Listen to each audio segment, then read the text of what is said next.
Ah, nongeye kubasuhuza bene Rwanda. Ngarutse kugira ngo nuzuze ikiganiro nari natangiye ubushize cyerekana ko ukuntu u Rwanda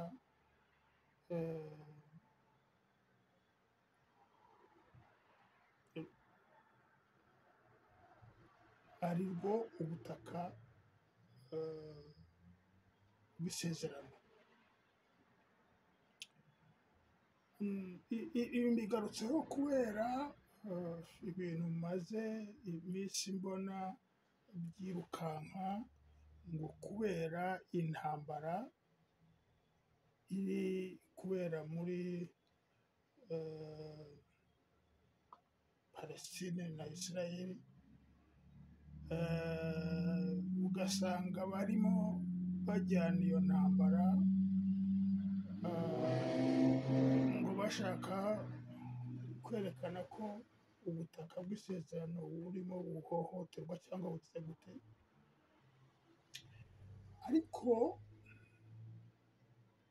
harimo ababifitemo intere, inyungu, kubera ukuntu bubatse icyo cyuka,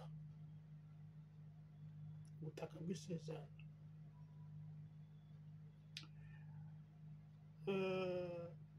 Ndashaka kongera kwibutsa iryo sezerano bavuga. Ubushize nabasomeye aho isezerano ryahawe Aburahamu, yuko umwana, urubyaro rwa Aburahamu ari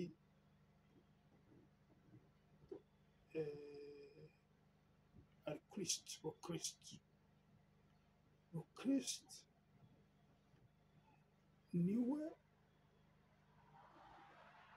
wagombaga, niwe urubyaro rwa Aburahamu rugenderaho. Yarabivuze ubushize, ariko ugasanga ndashaka kubiva imuzi wa mugani wa wundi. Nuko Aburahamu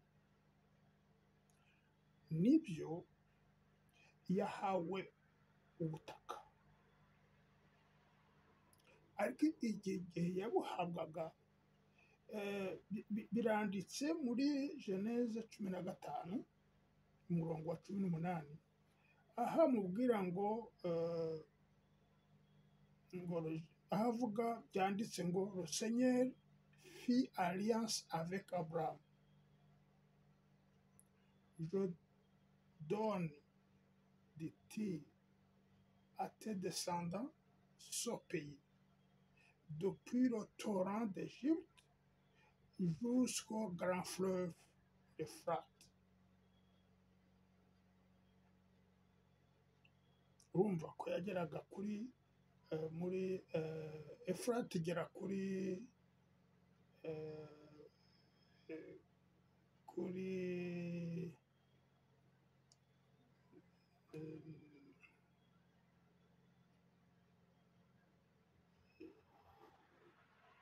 Iraq, igera kuri Iraq. Donc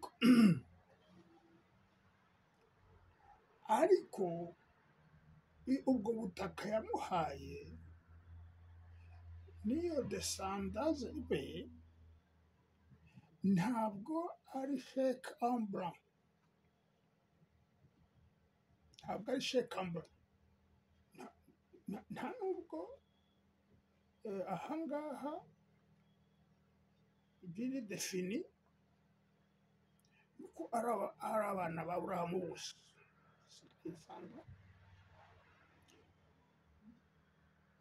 Gusa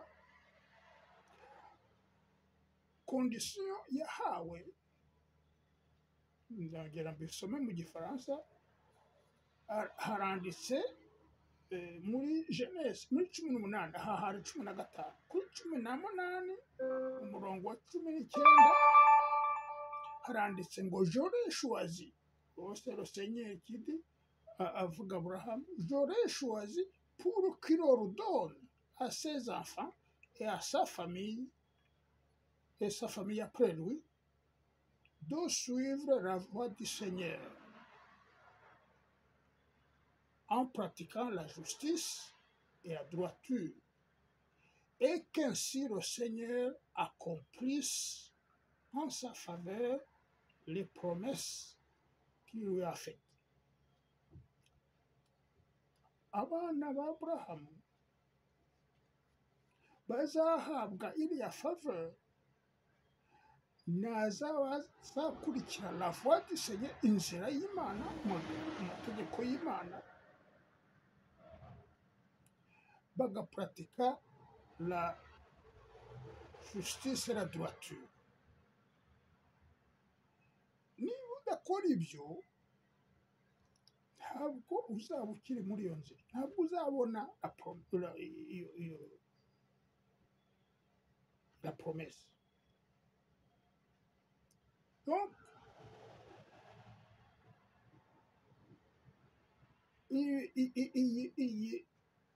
iriya tere yahawe ntabwo ari definitive. Nutubahiriza ariya masezerano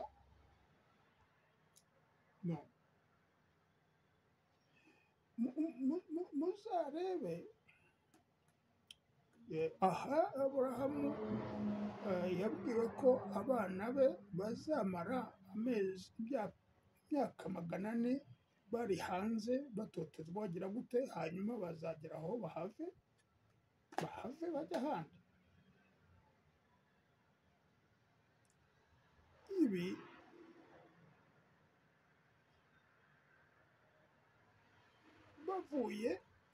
bavuye muri Egypte, baraje bari kumwe na Moyize abahaye Joshua abajyana i Kanani, les Israélites i Kanani babaho kugeza David aje. Les Israélites toujours, David abisigira umwana we Salomo, ariko aramubwira ati ugombe kuzubahiriza amabwiriza Imana yampaye, kubahiriza amategeko y'Imana na droiture. Arabimuraga. David arigendera, Salomo arasigara akora neza. Salomo ariko amaze gusaza yarananiwe, abagore baramushuka n'ibiki byose, arataka yanzira. Urumva niba umwami yabikoze n'abana bakora. Imana ntabwo yamuhannye kubera ko ari umwana w'intungane David, ahubwo yahannye abana be. Donc guhera Salomo apfuye, ubwo Salomo yatwaraga imiryango yose uko ari 12 ya Aburahamu, ya Yakobo, ya miryango yacitsemo kabiri. Ababo hasigaye abakomoka kuri Yuda na Benjamin, basigaye muri Juda. Abandi bose uko ari 10 bajya ruguru, bafata nuza yitwa Isirayeli. Amfete Yakobo yari yararaze Yosefu, niwe yasigiye izina rye rya Isirayeli. Noneho abo bagiye ruguru abayisirayelite bayobowe n'umuhungu wa Isirayeli witwa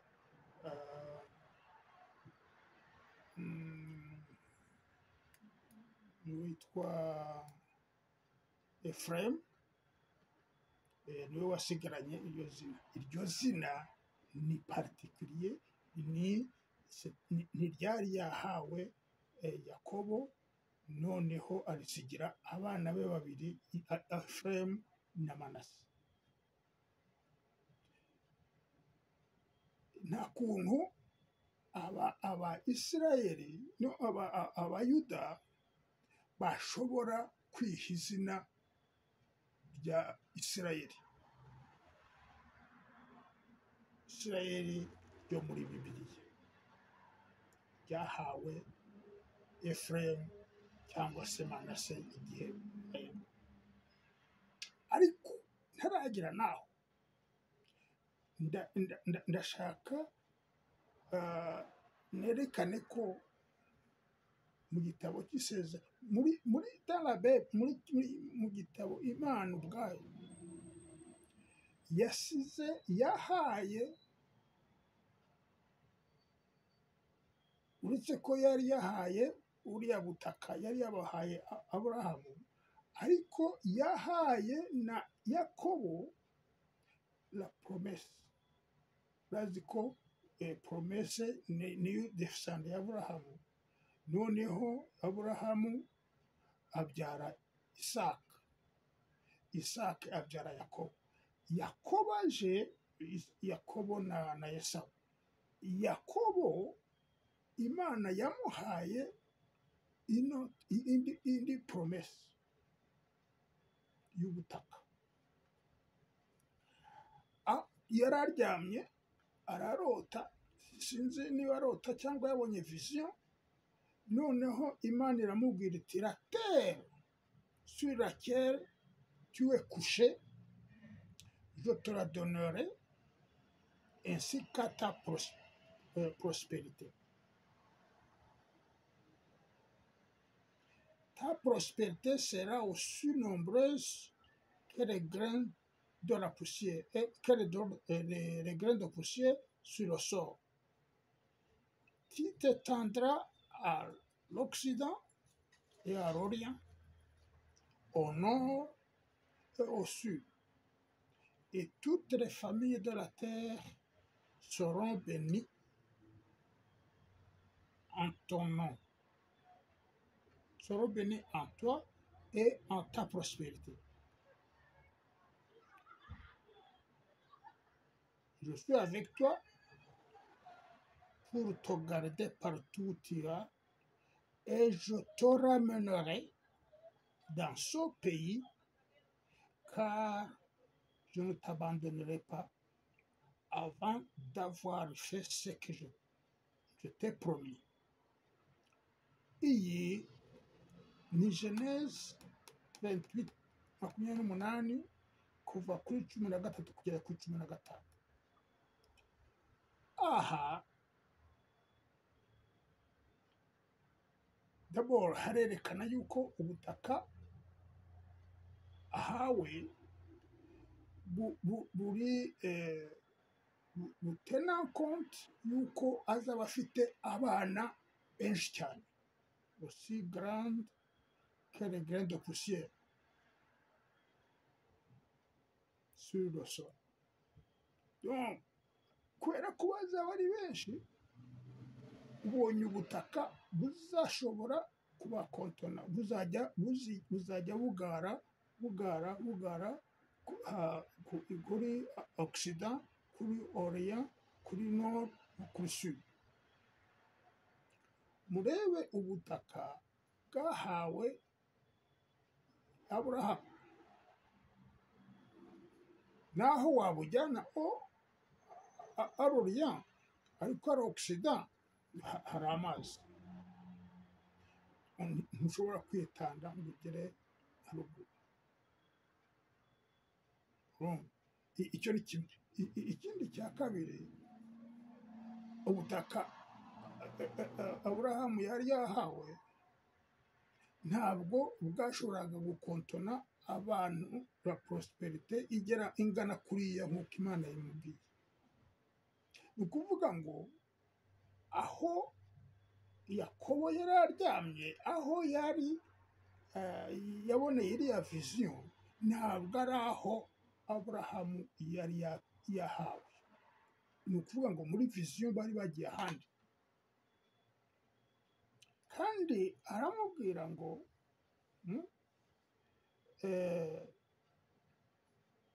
nzakugarura.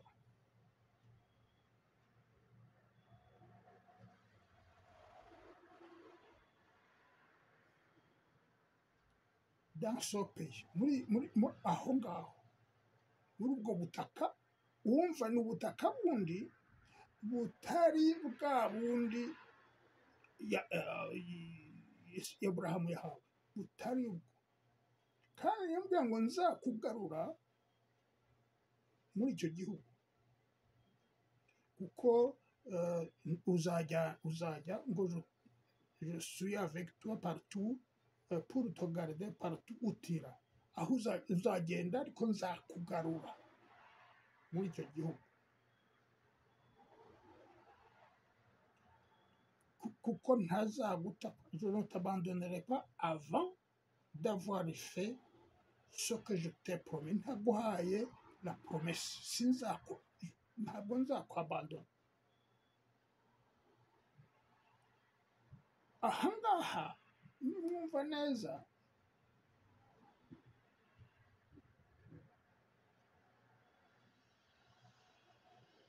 nisubira kuri ba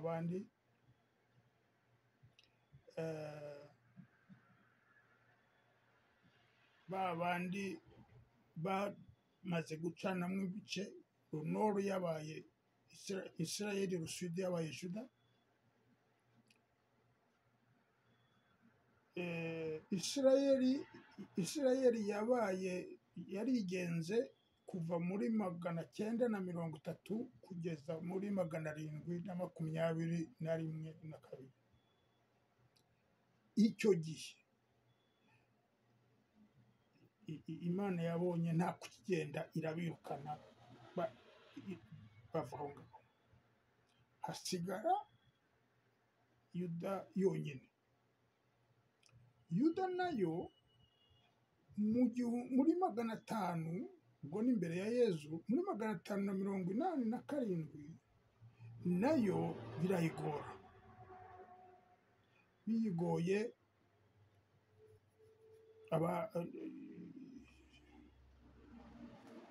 Imana irabarujeta, ibaha igihugu cya Babiloni. Niyo yaje irabataka, irabatwara, irabuti exil. Aho niho Yeremiya yasabye, yarasenze, aratakamba, agira gute, Imana iza kumuha imyaka 70, hanyuma akazataha. Bageze aho barataha, ubwo nciyemo byinshi. Bageze aho barataha, ariko ni bande? N'Abayuda, les Juifs. Urumva Abisirayeli bagiye kera ntibakibaho. Abari baragiye muri Babiloni nibo babaye Abayuda, baje kwitwa Abayuda. No, les Juifs nyine bagiye muri ntuza, baje kugira ntuza idini ryabo, Judaisme n'ibiki byose. Abo baraje kugeza igihe Yezu abavukamo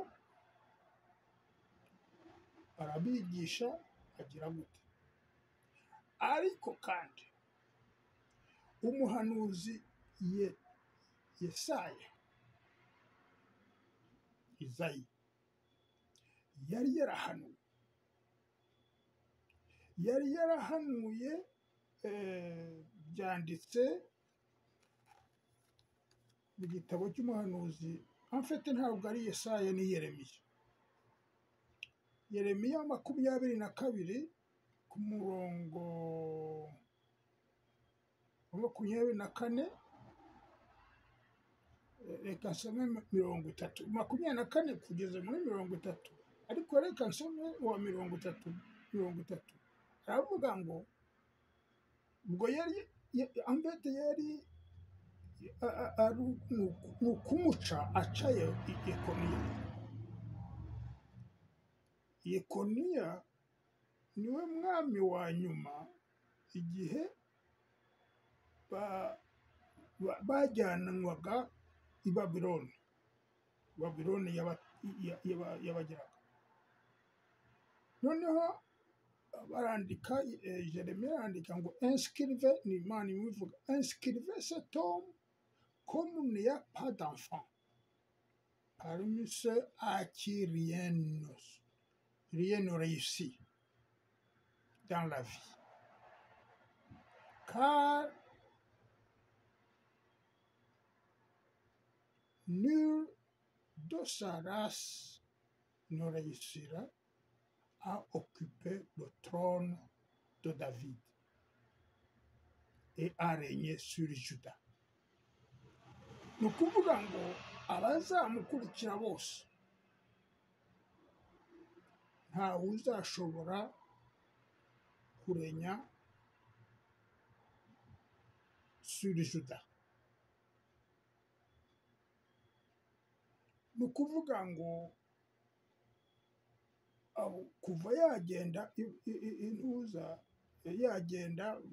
bagenda i Babuloni bakamara imyaka 90 bakavayo, abakurikira donc la lignée ya Jekoniya ariyo yategekaga urumva Jekoniya akomoka kuri David Salomo. Jekoniya ageze kuri Jekoniya nabo baragenda.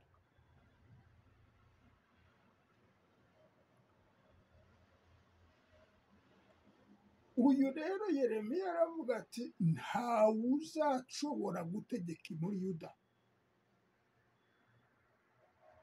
Aha ni ukuvuga ngo na Yezu nawe byamukozeho, ni umwana wa Yakobo, kandi Yakobo akomoka kuri Jekoniya nawe. Ni ukuvuga ngo Yuda hariya hashyizweho umusaraba. Ni nayo mpamvu Yezu yabivuze muri Matayo 21:43 aravuga ati iki gihugu Ruwayome yari yabahawe izabamburwa ihabwa abandi. Ni ukuvuga ngo mwibuke Yakobo, aho Yakobo yahawe ni hahandi izabamburwa ihabwa abandi. Hanyuma Yeremiya 29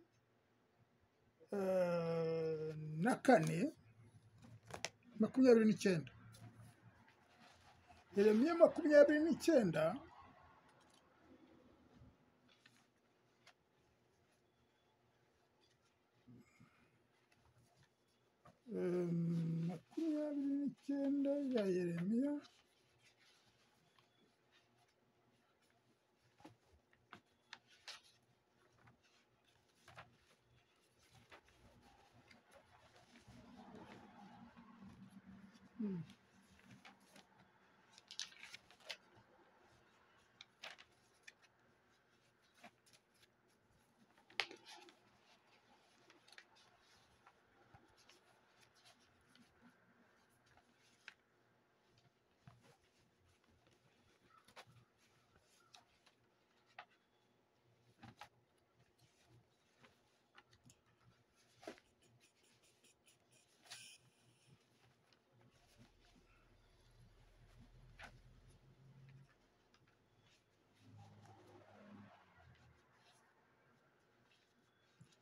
Jérémie 29 29:14 aravuga ngo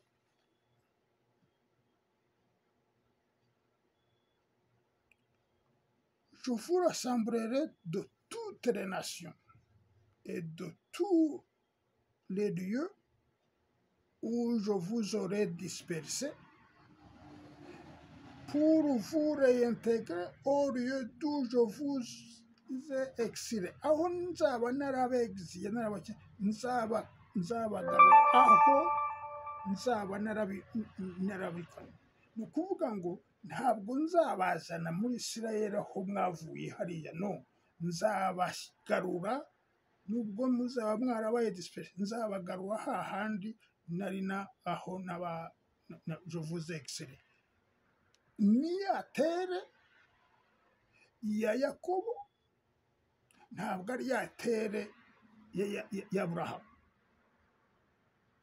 kuko na Aburahamu na Yakobo arambwira ati nzabagarura muri icyo gihugu kandi n'icya kintu kizaba kinini. Mwibuke ngo kizaba tite tandra de l'Occident, l'Orient, au Nord, si tite tandra. Yewe ntababeshyi nubwo ndibuze kubibereka mu kanya. Tite tandra nicyo ijambo u Rwanda bivuga. Tite tandra byanditse hariya muri Geneze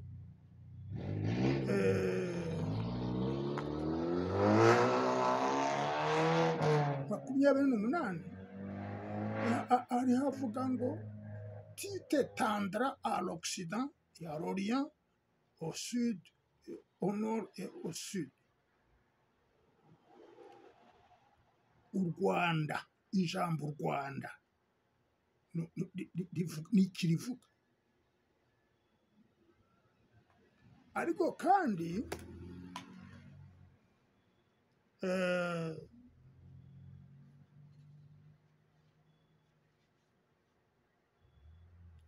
biriya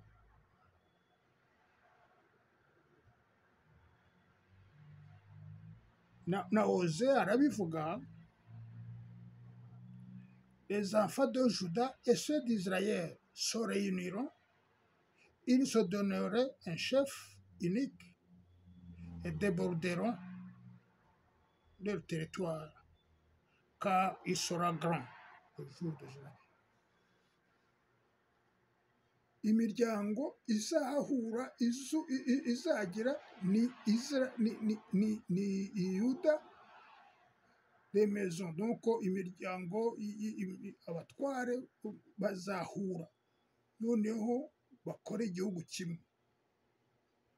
Ntabwo ari agace gatoya ko muri Isirayeli kitwa Yuda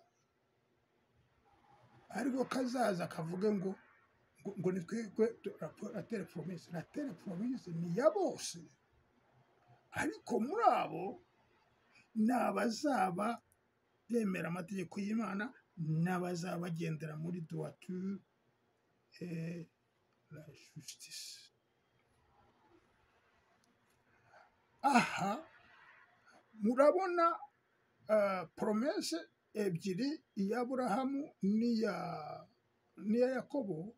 Murabona conditionnalité iri muri iyo promesse. Urabona yuko iyo tere ebyiri zitandukanye ntizinangana. Hanyuma ya promesse turimo tuvuga ko irimo muri la promesse kwa Yakobo irahari. Noneho hariya mwibuke ko hariya Isirayeli irimo ivuga ya intambara iri mwirere baragendera kuri promesse yahawe yanditse muri Genèse 15 ya Aburahamu. Ariko la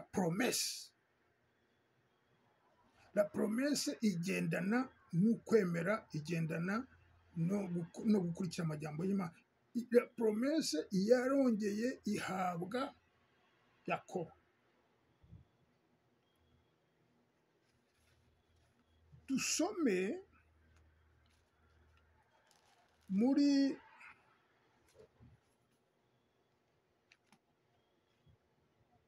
Ezekiyeli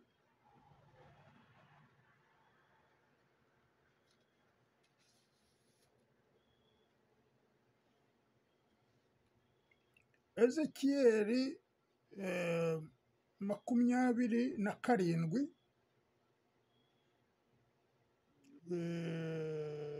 guhera ku murongo wa 20.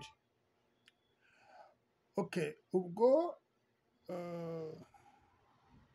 aravuga ngo tu garderas ostensiblement en main les morceaux de bois où tu auras fait ces inscriptions et tu diras, voici ce que dit le Seigneur Yahweh. En fait,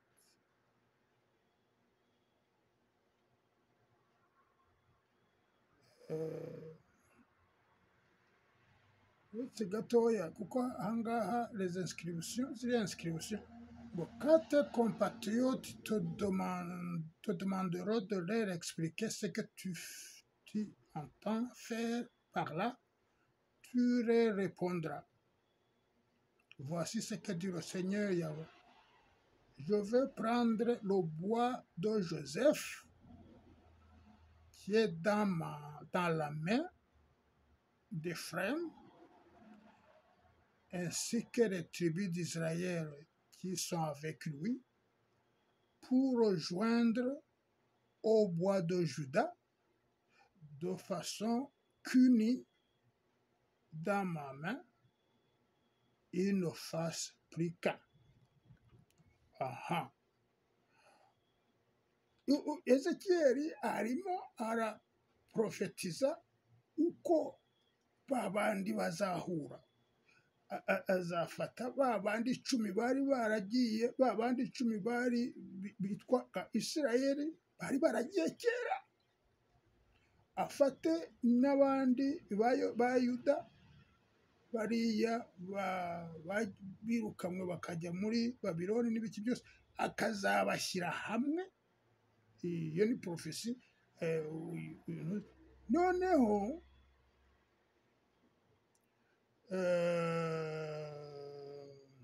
donc tu garderas ostensiblement en main les morceaux de bois où tu auras fait ces inscriptions et tu diras, voici ce que dit le Seigneur Yahweh.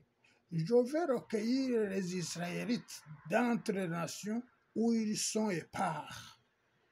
Je vais les rassembler de partout pour les ramener dans leur pays. Je ferai que dans le pays, sur les montagnes d'Israël, ils ne forment plus qu'une seule nation, qui n'aura plus qu'un seul roi. Elle n'existera plus la division en 2 peuples et en 2 royaumes. Ils ne se sueront plus avec leurs idoles et ne commettront plus d'infâmes abominations. Je les libérerai de toutes les transgressions dont ils se sont rendus coupables et je les purifierai.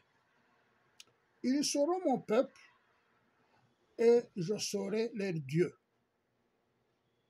Mon serviteur David sera leur roi. Ils n'auront tous qu'un seul berger.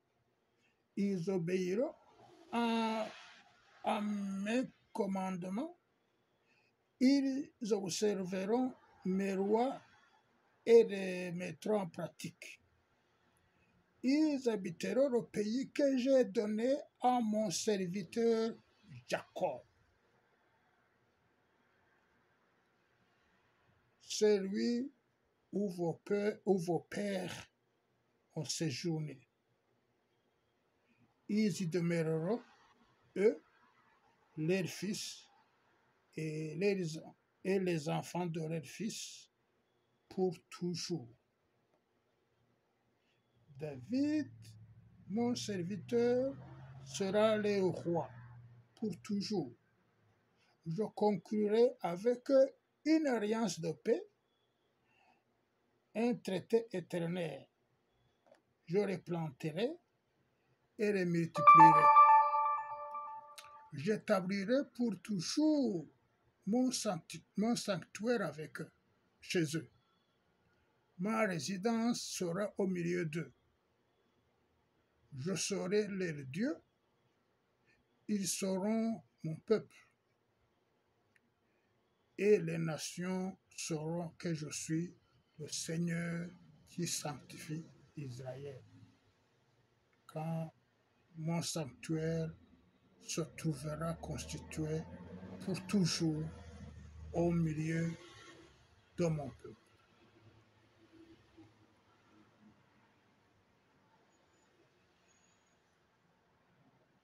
Aha, muri Ezekiyeli harerekana neza yuko le pays de la promesse ntabwo ari iyahawe Iburahimu.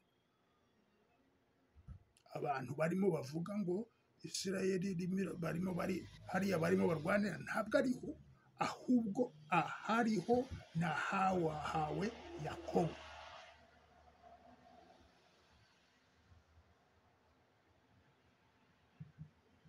Aha rero ndashaka kubwira abantu cyane cyane abo dusangiye ukwemera,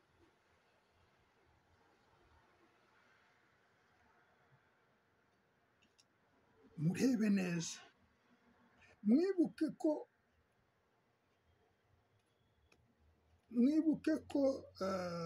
mu kiganiro gishize nibyo navuze, Saint Paul yerekanye yuko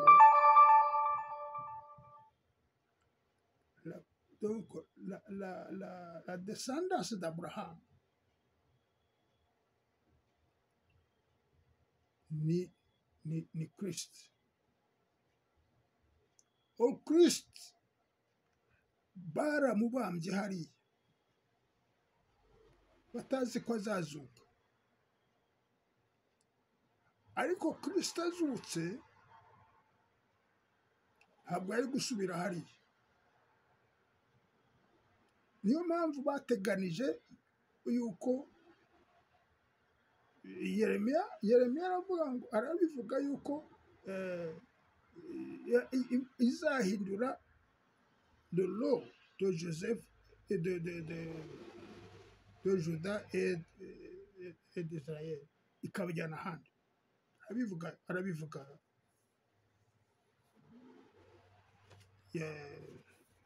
Jeremiya arabivuga yuko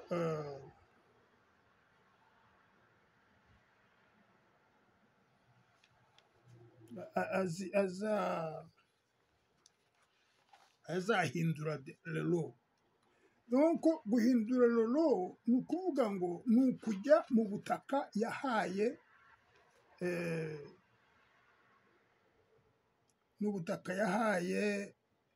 Yakobo,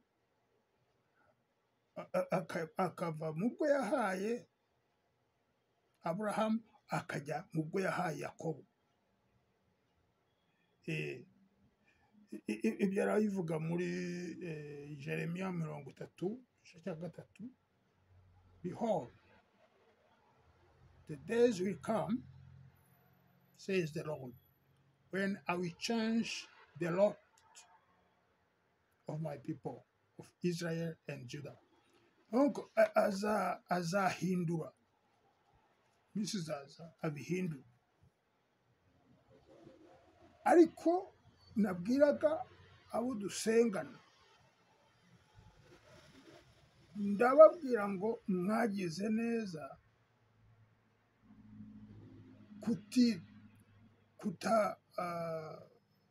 kutirengagiza.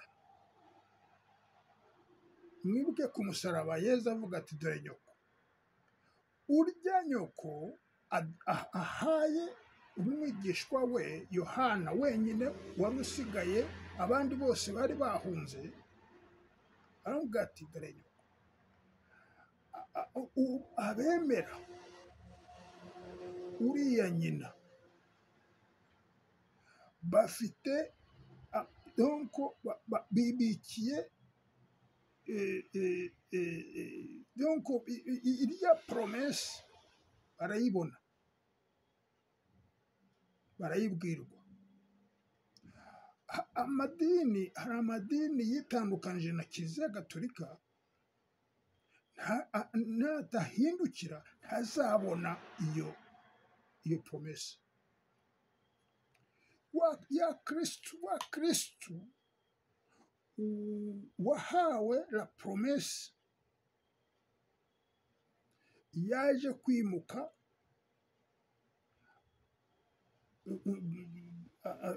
agize afata ikindi ubundi butaka. Narababwiye mu bitabo mu mateka yacu handitseho ngo umunsi amaraso meza ameneka niho Rugira yatoye abakurambere banyu, abahamigisha. Niko poeme ya mbere mu Rwanda ibivuga. Kuri wa musaraba hatowe Yohana, hatowe Bikira Mariya. Noneho murebe ibyabereye i Kibeho. Hari ababipinze, hari abatanabyumva, hari abatagize gute, ariko ibyabereye i Kibeho nibyo bikurikirana n'ibi. Nunashaka urebe muri Genèse, hariya Yakobo abona vision ahabwa buriya butaka, we yabonaga mu ijuru avugana, abona esheri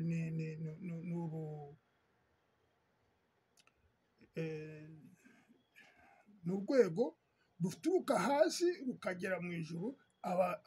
Les anges bamanuka bazamuka bamanuka nkuko Imana ivugana na Yakobo ariko hejuru aho ngaho mu ntuzi.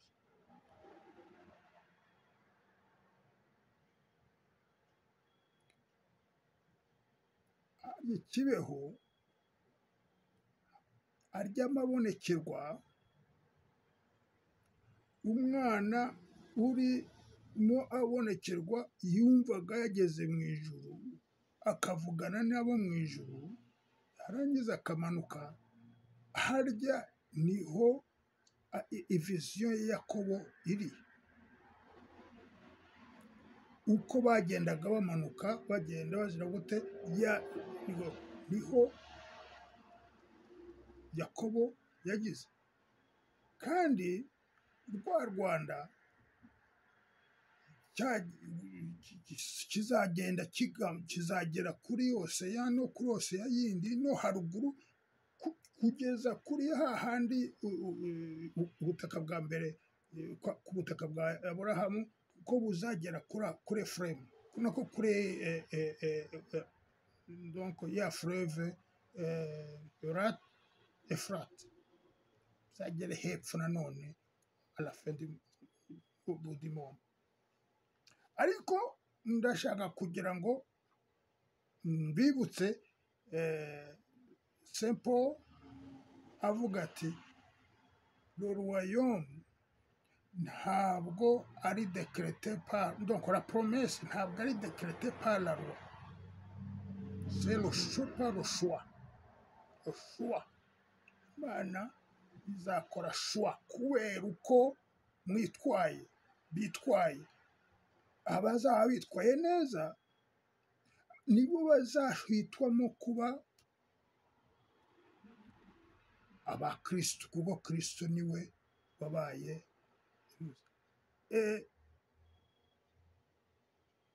ikibeho ku itariki ya 15 y'ukwezi kwa munani muri 1991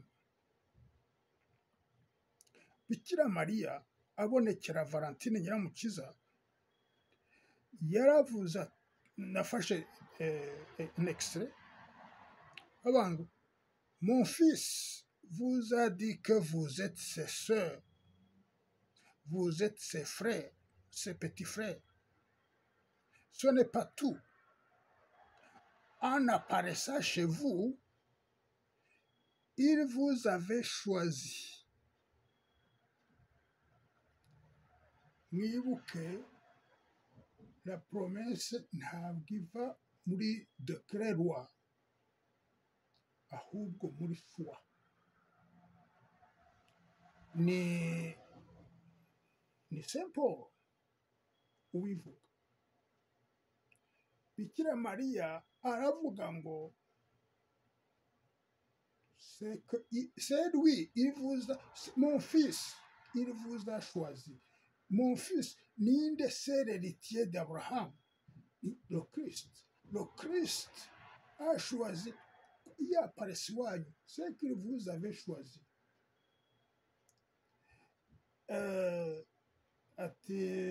Car il vous aimait.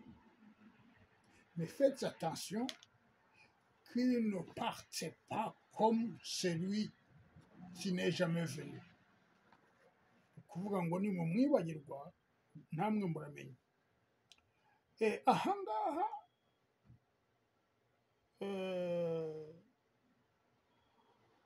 Bikira Mariya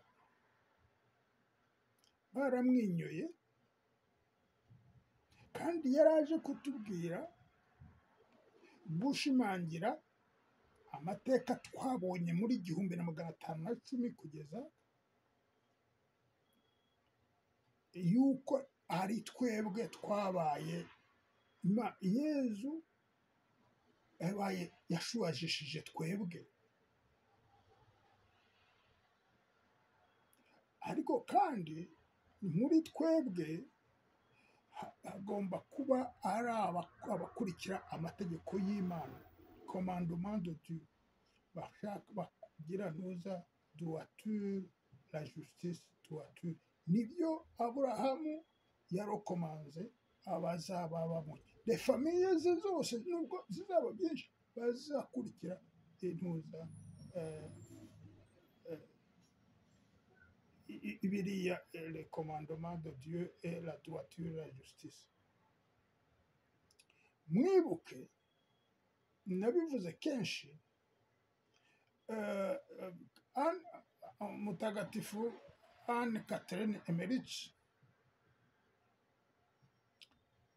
yaravuze ati nabonye yuko mu gihe cya nyuma, uwo kandi yabayeho mu 1800, ubwo yabivuze mu 1820, avuga ati nabonye haza igihugu kizaba kiriho gifite ukwemera nk'ukwa mbere mu gihe cya Yezu. Koko ni igihugu cy'abirabura muri Afurika. Akitanga description donc kiri muri les montagnes de la Lune. Les montagnes de la Lune ni biriya birunga usanga ni hari iwacu. ntabwo yezu na bikira mariya baparishije babonekeye kibeho gutyo gusa, baje kutubwira ngo kiriya gihugu cyatowe, iriya pepure yatowe, hariya aravuga ngo muri Luka cyangwa se Matayo 23 aravuga ngo le royaume de Dieu vous sera ôté et sera donné à un autre peuple, izahabwa abandi ntabwo abo bandi ntibavugwa,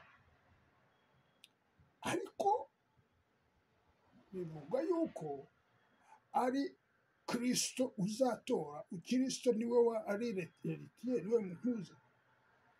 Noneho bikira mariya aratubwira ati mwana wanjye ari we Yesu, ati yaje kubera ko yabatuye, yabakunze.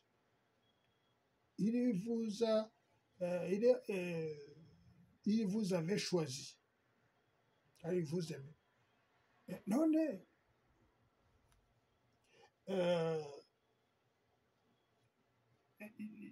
urumva abantu barimo bagendera muri Galate, nanone ni Saint Paul aravuga ngo appartenant au Christ vous êtes à coup sûr la descendance d'Abraham et les héritiers seront la promesse. Mwahaye igihugu cyanyu Kristo mwana, vous appartenez au Christ. Ariko ntimuzamute, ntimuzamwibagirwe. Nyina aravuga ati yabahisemo kubera ko vous a choisi, ko ni choix donc voici frère une comparaison de l'ordre humain. Quand une disposition est prise en bonne et due forme, fût-ce par un homme, personne ne peut l'annuler ni la surcharger. Or, les promesses ont été faites à Abraham et à ses descendants. Il n'est pas dit à ses descendants au pluriel, mais au singulier. À ta descendance, c'est le Christ. Donc, le Christ niwe yahisemo ahatari hahandi Yerusalemu ya kera yari yubatse ni Yudaya, muri Yudaya n'ibice byose, harya kuva Yekoniya ntawe muri descendance ya David ntawe uzongera kuba hariya gutegeka hariya. Na Yezu ubwe baramwanze, baramuhamba, bagira gute. Ni kuvuga ngo hagombaga kuba handi habaye hahandi Yakobo yahawe. Yakobo aho yahawe ni naho hazashyirwa ingoro y'Imana. Ikibeho n'ubu harazategereje kubakwa ya ngoro kandi yavuzwe n'Imana. Yezu na Bikira Mariya ikibeho nibo bayisabye, niho bazubaka, nibyo biri muri hariya mu gitabo nari maze gusoma cya Ezekiel 37, kugeza ukirangije icyo gice, niho ubona ko iyo ngoro y'Imana izajya hamwe muri mwebwe nyine, muri abo bazaba, muri abo bariho. Donc twe kwirirwa dupfa ubusa ngo Isirayeli no, iriya Isirayeli abantu bahisemo izina bashaka, nk'uko wahitamo Yekoniya, nk'uko wahitamo Marakiya, nk'uko wahitamo iryo ari ryo ryose. Ririya ni izina, ariko izina prophetique, izina biblique rya Israel, ntabwo bariya ari qualifié kuribona prophétique.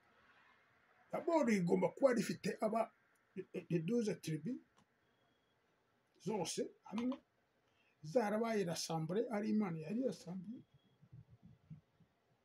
kandi iryo zina ntabwo rihabwa iryo zina bariya bashyize icyo gihugu bonyine ntabwo ntibashobora gufata izina rya Isirayeli, kuko Isirayeli ryari ryahawe Efuremu la descendance yayo.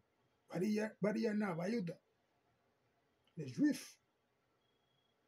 Noneho baravuga ati la descendance izabona promesse ni Kristo. Kristo bariye baramubambye, baramuhakanye. Kristo yifatiye ahandi, kuko ziriya ntambara ziri hariya, ubugome bubera hariya, ntabwo ubwo bugome bujyana na justice, la droiture et commandement de Dieu, ntabwo bihari. Hano uko bemera Kristo, ntushobora kuvuga ngo bariya nibo muri ntuza, no, ahubwo shaka ahandi, shakira ahandi. Kandi niba wemera Kristo, reba impamvu utakurikira amabonekerwa ya Bikira Mariya, utemera Bikira Mariya nk'uko umuhungu we amwemera kandi adutoza kumwemera, kuko mwebwe ntimubizi abatamwemera nyine. Igihe yababazwaga Yezu yari ku musaraba, undi nawe mu mutima we inkota yari irimo imukorogota. Umubabaro we, Yezu ari ku musaraba fiziko mababara, undi nawe inkota mu mutima yarimo imukorogota. Yarasufe. Urya muntu mu kugira ngo tube sauvé,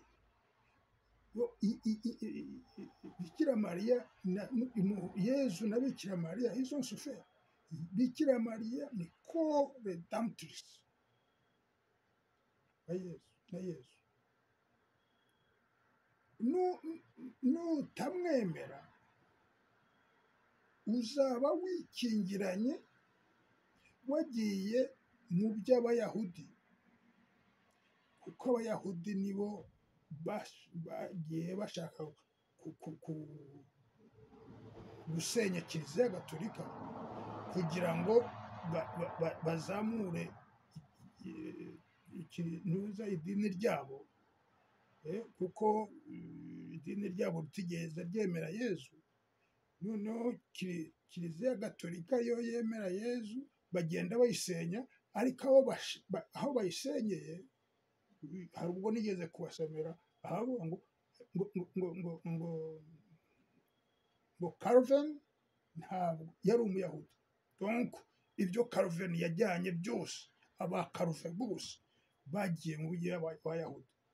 Noneho Martin Luther nawe yagiye, ibyo yakoze yabikoze ari sous influence y'Abayahudi. Abo Bayahudi nabo barimo basenya n'uyu munsi Kiliziya Gatolika, kuko irimo irasenyuka muri izo zantera zose bamubako. Ariko nugumana na Yezu Kristo na nyina Bikira Mariya, ntugendere mu kigare cy'abo ngabo bagenda bagira gute, uzaba uri muri la descendance d'Abraham, kandi ntukangwe n'izo ntambara n'ibiki byose, kuko azakurinda. Murebe uko yabwiye Yakobo, azakurinda kugeza igihe iyo promesse izuzurira ikugezeho. Naho numva nagarukiza. Murakoze, kandi murebe icyo imana yahamagariye Aburahamu, uko cyanditse niko abazabona promese ya Aburahamu bazababazwaho kureba niba barakurikiye amategeko y'Imana, niba baragendeye kuri droiture, niba baragendeye kuri justice, niba baragendeye kuri Yezu Kristo. Ibyo atubwira, kuko Yezu Kristo niwe Père, hanyuma Bikira Mariya c'est la mère. Watubwiye ati je suis la mère du peuple rwandais. Niwe waje kutubwira ati mwabonye ibyo mon fils yakoze. Yababwiye ko muri barumuna be, les petits frères, les petites sœurs, ati yabahisemo. Donc muri ibyo ngibyo nashaka kubabwira ngo murebe inzira, mudateye umugongo, mutagumye mu kigare cy'Abayahudi, kuko Abakristu nibo bahisemo inzira, ariko igihe batemera biriya twahawe twasabwe gukurikiza, ntibavuye muri ntuza y'Abayahudi nyine. Kandi Yezu yaravuze ngo nimutagira ukwemera kurengeje ukwabo ntimuzabona ubwami bw'Imana. Uko kwemera kurengeje ukwabo tugenda tukubona, tugenda ntuza tubona, twiga baduha ntuza kenshi na kenshi. Hari abibwira ngo barabona, ngo baravugana n'Imana, baragira gute, kandi ari ya shitani yigize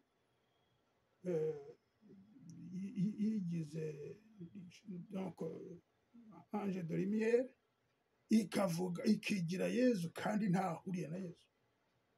Bikira Mariya yaratubwiye ngo niwe wenyine ushobora kutwereka ukuri. Niba uzi ukuri, hari ba Yezu benshi, bigira ba Yezu benshi, bagatanga bakinspira abantu, bakababwira ngo dore dore dore dore dore dore dore dore dore dore. Ariko muri abo benshi harimo umwe nyabo, harimo umwe w'ukuri. Umwe w'ukuri wowe uzawumenya gute? Bikira Mariya. Nubaza Bikira Mariya azakwereka. Mugire amahoro y'Imana. Ndabashimye kandi ntimuhitanwe n'ibintu n'ibiza, kandi mukomeje gusenga. Murakoze, murakarama.